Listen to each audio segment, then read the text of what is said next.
अंतर्राष्ट्रीय समाचार। ताइवान में हुआलियन भूकंप के लिए बचाव प्रयास जारी।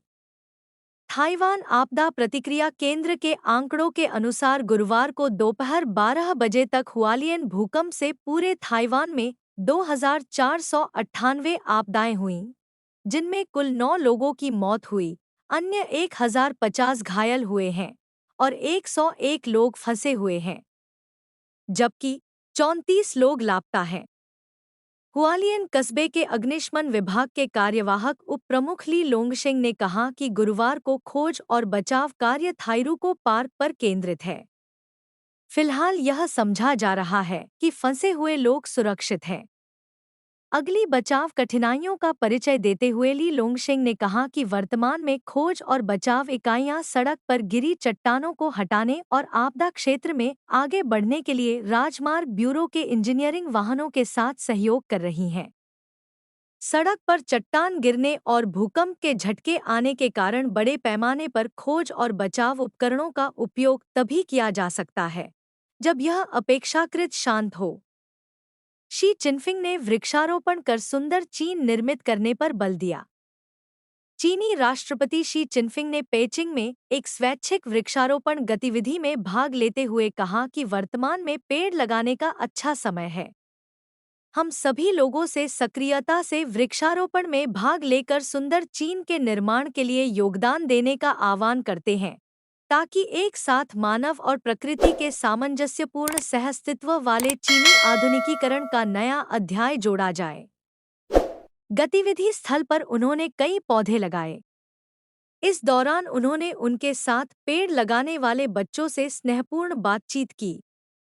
उन्होंने कहा कि युवा व बालक मातृभूमि का भविष्य हैं।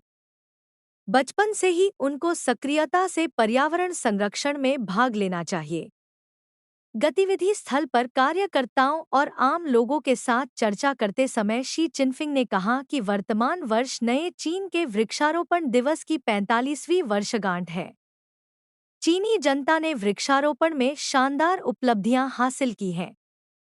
गरीबी रेखा से नीचे आ सकते हैं 10 मिलियन से अधिक पाकिस्तानी। विश्व बैंक ने बताया कि सुस्त आर्थिक विकास दर और चालू वित्त वर्ष में 26% की चौंका देने वाली मुद्रास्फीति के साथ 10 मिलियन से अधिक पाकिस्तानी गरीबी रेखा से नीचे जा सकते हैं।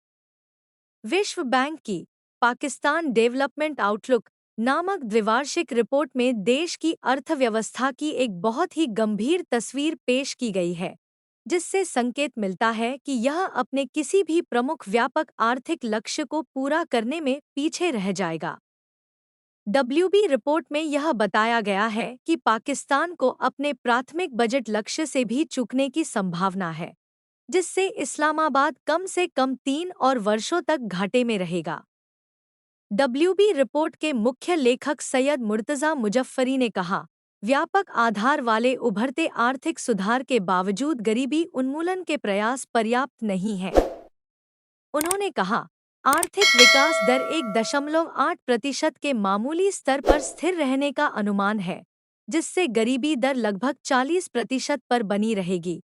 लगभग 98 मिलियन पाकिस्तानी पहले से ही गरीबी से जूझ रहे हैं। 10 मिलियन व्यक्तियों का गरीबी रेखा से नीचे आने का खतरा है। भारोत्तोलन विश्व कप 2024।